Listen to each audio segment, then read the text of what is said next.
8 নং প্রশ্নটা কি বলছে? একটি কি বৃত্ত, এই বৃত্তের কি দেওয়া আছে? পরিধি দেওয়া আছে 220 মিটার। এখন এই বৃত্তের ভিতরে অন্তর্লিখিত, বৃত্তের অন্তর্লিখিত বর্গ মানে বৃত্তের ভিতরে একটা কি আছে?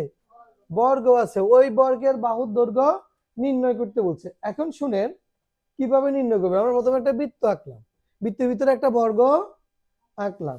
আঁকার পরে এখন একটু যদি খেয়াল করেন যে এই যে বর্গটি, এই বর্গের কর্ণের যে দৈর্ঘ্যটা, বর্গের কর্ণের যে দৈর্ঘ্য সেটাই বৃত্তের কি পরিধি নাকি ব্যাস?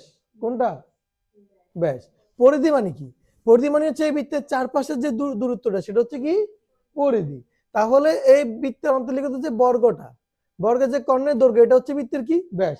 মানে বৃত্তের এক প্রান্ত থেকে অন্য প্রান্ত পর্যন্ত যদি কোনো রেখা আমরা টানি এবং সেটা যদি কেন্দ্র দিয়ে যায় তার দৈর্ঘ্যটা হচ্ছে বৃত্তের কি ব্যাস। মনে থাকবে? তাহলে এটা হচ্ছে বৃত্তের ব্যাস। আমরা পরিধি থেকে কি ব্যাস ব্যাস বের করতে পারবো না? পারবো। আমরা আগে লিখবো যে মনে করি ও কেন্দ্র বিশিষ্ট বৃত্তে,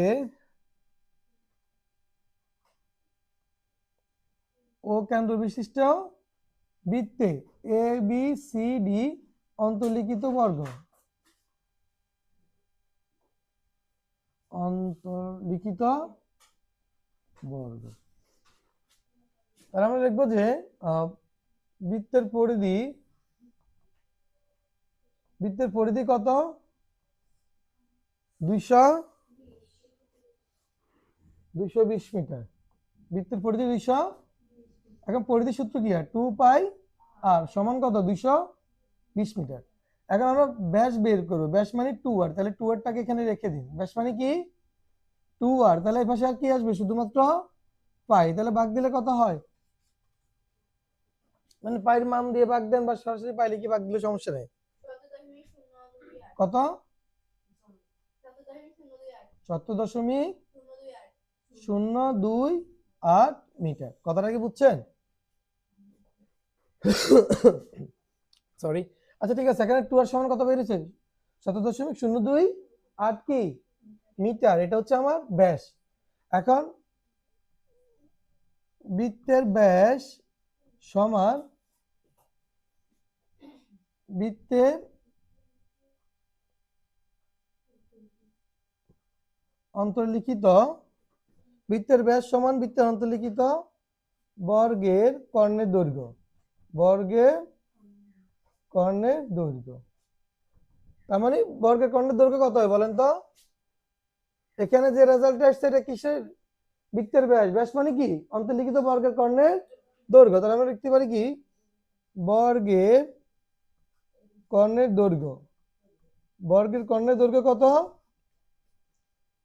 ৭০.028 মিটার। এখন দেখেন আমরা কি বের করব? বর্গের কি বাহুর দৈর্ঘ্য। তাহলে বর্গের বাহুর দৈর্ঘ্য অথবা এক বাহু দৈর্ঘ্য, তাহলে কি হবে? সরি, বর্গের বাহু দৈর্ঘ্য মানে কি এ। বাহু দৈর্ঘ্যকে আমরা কি দ্বারা প্রকাশ করি? এ দ্বারা। তাহলে বর্গের কর্ণের দৈর্ঘ্য যদি এত হয় তাহলে কর্ণের দৈর্ঘ্য সূত্রটা কি? √2a। √2a মানে কত? ৭০.028। তাহলে আমরা এটাকে এখানে রেখে দিব। এটাকে √2 দিয়ে ভাগ দাও, কত হয়? ৪৯.৫১৭ মিটার প্রায়। এটা হচ্ছে আমার কি এর মান। এর মানে কি এক বাহুর দৈর্ঘ্য। তাহলে আমরা কি পেলাম? এক বাহুর দৈর্ঘ্য পেয়ে গেলাম। খুব ইজি না? আমরা প্রথমে কি করছি?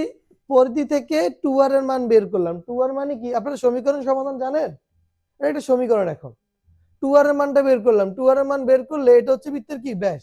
আর বৃত্তের যেটা ব্যাস সেটাই তার ভিতরে যে বর্গটা আঁকবো সেটার কর্ণের দৈর্ঘ্য। তাহলে কর্ণের দৈর্ঘ্য কত? ৭০.028। এখন এই কর্ণের দৈর্ঘ্যের সূত্রটা আমরা এখানে লিখছি। কর্ণের দৈর্ঘ্যের নিচে তার সূত্র লিখলাম √2a। এটা সমান হচ্ছে তার দৈর্ঘ্যটা। তাহলে আমরা এর মান বের করবো। এর মানে এক বাহু দৈর্ঘ্য। এটা বাম পাশে রাখলে এটার সাথে √2টা কি আছে? গুণ। এটা ডান পাশে গেলে কি হবে? ভাগ। তাহলে এই সংখ্যার সাথে এই সংখ্যাটা ভাগ দিলে রেজাল্টটা আসে। এটা এর মান। এই মানে এক বাহু দৈর্ঘ্য। বুঝতে পারছেন? আচ্ছা পাই মানে কি জানেন? এই যে পাই, এটা মানেটা কি সেটা কি বুঝেন? এই যে বৃত্ত আছে না, এই বৃত্তের যে পরিধি এবং যে ব্যাস তার অনুপাত হচ্ছে পাই। পরিধি এবং ব্যাসের কি অনুপাত, অর্থাৎ আপনি যে কোনো বৃত্ত আঁকেন, যে কোনো মাপে বৃত্ত এঁকে ওই বৃত্তের যে পরিধি আছে, পরিধি মানে চারপাশে যে দূরত্বটা আছে এটা বের করবেন, বের করে মেপে বের করবেন আগে, সুতা দিয়ে এভাবে ধরবেন আগে চারপাশে, তারপর সুতাটা সোজা করে ইঞ্চি টেপের মাধ্যমে এটা কি করবেন পরিমাপ করবেন।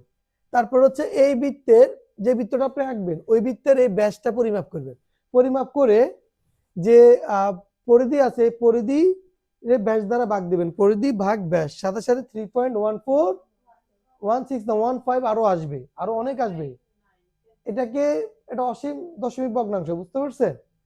তো এখানে হচ্ছে আপনি কি করবেন ভাগ দিলে রেজাল্টটা আসবে। তো সেটাকে আমরা কিসের মাধ্যমে প্রকাশ করি? পাইয়ের মাধ্যমে। পাইয়ের মান কত? 3.1416 আমরা ধরে নিই, কেমন? এখন পাই মানে কি বুঝতে পারছেন? পাই হচ্ছে যে কোনো বৃত্তের পরিধি এবং ব্যাসের অনুপাত, অনুপাত মানে হচ্ছে ভাগফলটাই, বুঝতে পারছেন? ঠিক আছে, এটা সমাধান করেন সবাই।